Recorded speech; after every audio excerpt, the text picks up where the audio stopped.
How did you she was crying? I'm crying, but what you saying over there? Go stand by the thing and listen. Why do I get the feeling that Tiffany and Brett are going to be the couple of the season? I like their chemistry. I like, how they're patient with each other. And also, I am tired. I'm tired of Micah and Irana's pettiness. I think they need to go home. But anyway, I digress. Hey there, thanks for stopping by. It's your girl Valerie. Welcome to my channel. If you're new to my channel, please don't forget to subscribe, leave a like and a comment. In this episode, I'll be reviewing Love is Blind, Season 4, Episode 2. So, I really don't get why we got to continue to see Tiffany sleeping. They had to bring in April and Chelsea to wake her up. And, oh, they were singing Usher, but hey, it is what it is. And so, I really felt bad for her, and it was nice that they sent the right people to wake her up and cheer her up. That way, she didn't focus on the fact that she had fallen asleep on Brad. Um, and Jacqueline and this Josh and Marshall triangle, I don't get it. Josh is just playing her. He's just telling her what she wants to hear, and that's the impression that I'm getting. And Marshall, I don't know whether Marshall will be able to cope with her. I foresee a Mallory and Sal situation there. He says he's very emotional. He says, he's got in trouble because he's always ready and willing to express his emotions.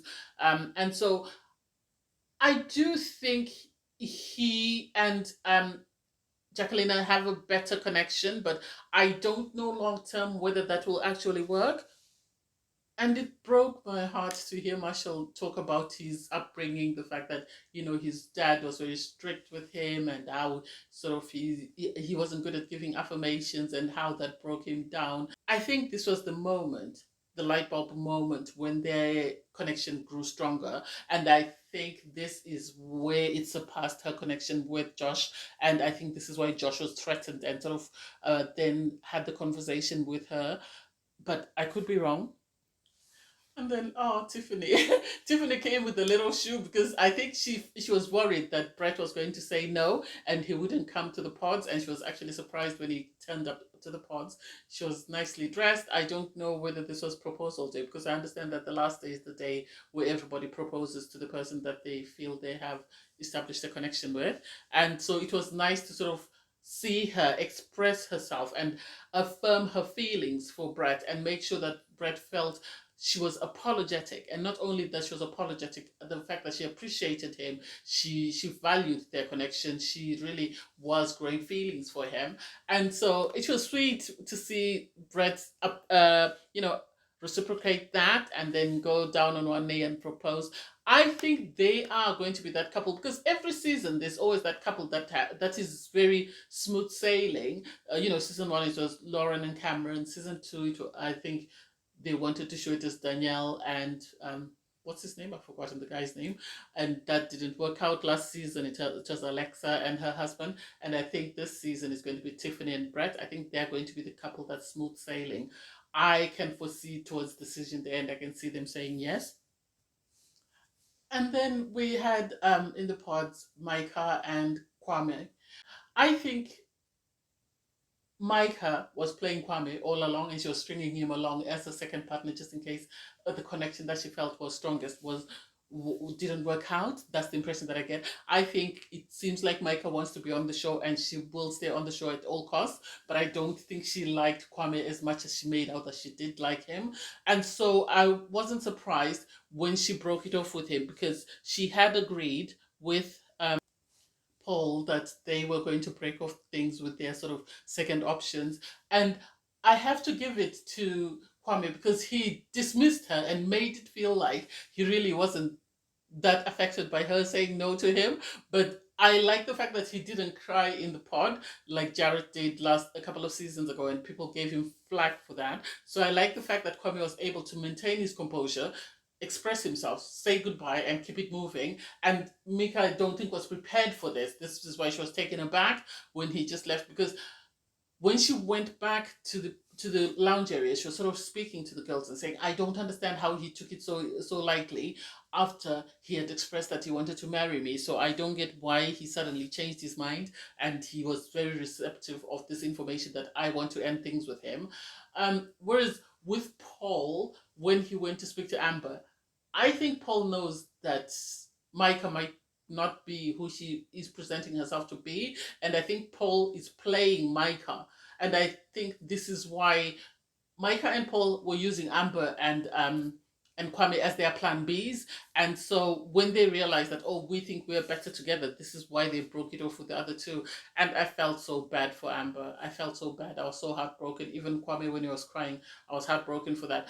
But at least Paul didn't go and sort of make things worse with Kwame, whereas Micah and Irana were sort of mocking and sort of eavesdropping and making sarcastic comments about Amber crying, and I didn't get that. I really didn't like that. I thought that was mean. And it seems like Micah and Irana have bonded in the sense that they found guys that they like, and they know that the guys have stronger connections with other girls, but they've decided to mold themselves into a sort of the ideal person for the guy that they're going after, in the sense that Kwame was saying that he felt that Micah ticked all his boxes, and so was surprised that she suddenly broke things off with him, because he felt their connection was very strong and she was the ideal woman for him.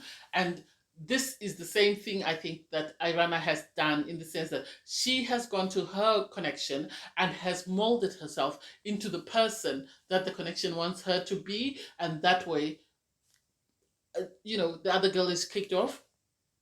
I don't get the fact that after Paul broke things off with Amber, he then goes to confide in Kwame, knowing for a fact that Kwame is still upset that Micah has broken up with him. This is what's messed up about the situation. This experiment is messed up, and I think this is why these participants end up crying, because they are so emotional, in the sense that they become emotionally invested in these people, and then suddenly knowing that the person is invested with somebody else, and then suddenly that person turns you down, and you get to see the other person celebrate that they have won.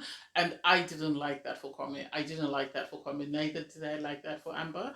But I think Micah and Paul deserve each other, because they're playing each other, and they are two walking red flags, and they're going to be good entertainment, but very toxic for one another. Very good entertainment, but very toxic for one another. That's the impression that I'm getting from the two of them. Getting to see the reveal for Tiffany and Brett reminded me of Ayana and Jared, especially given the fact that Tiffany's dress was the same color as Ayana's dress. I liked them. They were so natural. It was as though they had known each other forever. Their body language, their chemistry, the way they were making out. It's like they knew each other. They didn't behave like they were strangers. So that was nice to see. And I really, really have my fingers crossed for these two. I can't see. I think because they're a bit older, so they know what they want in a partner. They've been, round the houses, and they're ready to settle down. So I really have high hopes for them. I like the fact that he took her back to her area and sat down, had a conversation, proposed to her, made out with her. It was really sweet to see. I thought Marshall was very laid back and very calm until Jacqueline told him that, Josh had said to her, if she doesn't pick him, or if she's not interested in him, then he has his bags packed and is ready to go home.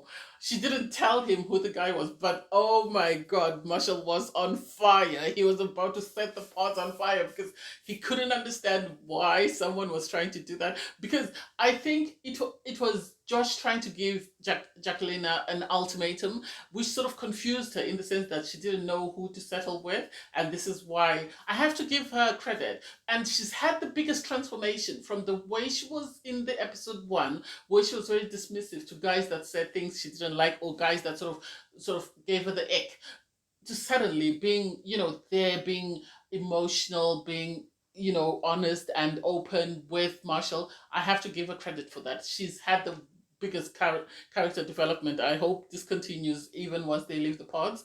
But hey, it was nice to see her confide in Paul, and Paul, oh my God, get upset.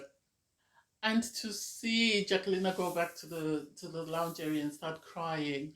And Irana is feeding off Micah, and Micah is feeding off Irana because as soon as Micah came back, she was asking, "Oh, what's wrong with her? What's wrong with her?" And then when she found out that she was crying over guys, she started laughing, and it's like some people are really fully into this experiment. You are there to be on TV, so please take a seat somewhere. You don't need to mock someone. You don't need to make sarcastic comments. Just take yourself somewhere and sit in a corner and just wait for your next date.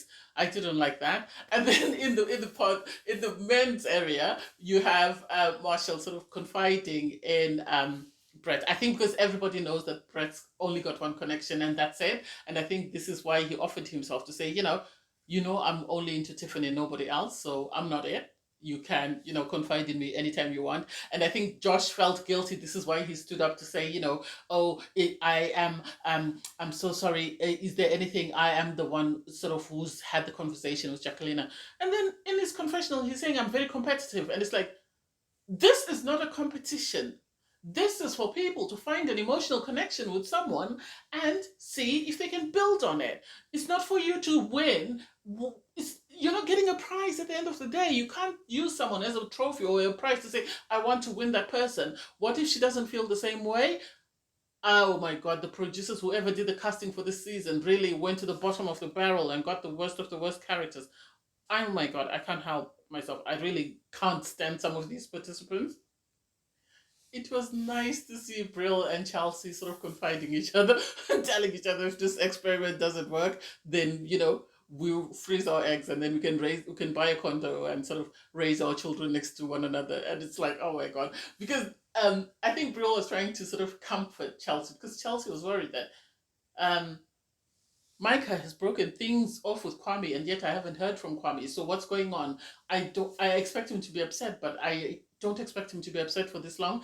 And I have to give it to Kwame that he took time out to sort of process his feelings and process what had just happened before he moved on to Chelsea, because this is the issue that Jared had, because people said he broke up with Mallory and then soon after he went to Ayana. So I have to give him credit that he took time. Apparently he took a day to sort of deal with whatever he was feeling before he went to see Chelsea.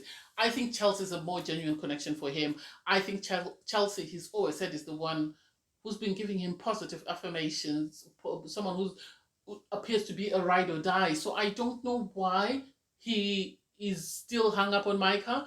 Micah was just playing a character, and at times you're placed in certain situations or you're moved out of harm's way, and I think this is what has happened to Kwame because he's been saved from being in a relationship with Micah. I think it would have been very toxic for him. So I am happy that he is still with Chelsea. I hope she proposes to Chelsea, and I hope if decision day comes, he will say yes, because she seems to be very genuine in whatever she's doing or whatever she's saying. So I hope he takes that into consideration and he's not blinded by his feelings for Micah, who is not being genuine and honest with him.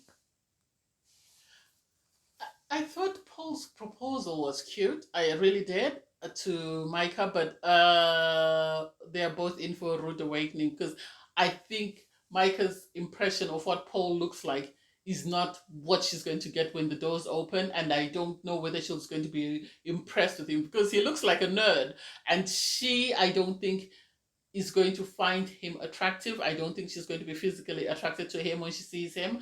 She did accept his proposal. I think this is because she wants to stay on the show, but I don't know how that's going to play out once they see each other face to face. I don't think he's going to meet the standard. Professionally, he might, but I don't think physical appearance wise he will. And the nerve of Irana, she knew it was Zach's birthday, didn't get him anything, sat there and watched Brill bake these cupcakes for Zach, only for her to turn around and say, "Can I borrow a candle?" And it's like, what do you need a candle for? What are you going to do with the candle? Are you just going to give him a candle and ask him to blow it out? I think she's really trying to sort of upset Brill and is trying to sort of poke her and poke and get a reaction. And I have to give it to Brill that she took a step back and told her that, no, we're not going to do this. Take us, I am not in the mood for this. When they went to the pods, I have a feeling that Irana might have let it slip. Well, she didn't come out and fully say that Brill has made you cupcakes, but she gave the impression that, the reason why she didn't do something is because she forgot about his birthday and, oh, she wanted him to know that, she was telling him what he needed to hear, more or less. She was building up something that's not there. And this is why I say Micah and Irana are very mean spirited to the other girls in the pods, and also they are playing characters to guys that they are not. And if Zach proposes to Irana, or already Paul has proposed to Micah, they're in for a rude awakening. And I think it's going to be toxic, and it's going to be good TV, but it's going to be crazy. I think Zach would have been better off with Brill because she's caring. He loved her cupcakes. He kept munching them down. I think, yes, I don't know. I think she's a better match for him. That's just the impression that I'm getting, that I think Brill is way better match for Zach than Irana. I think Irana and Mika should be matched together as a couple and propose to one another and say yes or no on decision day. But anyway, I digress. So we stopped just before the reveal for Micah and Paul. So we'll see what happens in episode 3. Anyway, thanks guys for watching. Please don't forget to like, share, comment, and subscribe. Bye everyone.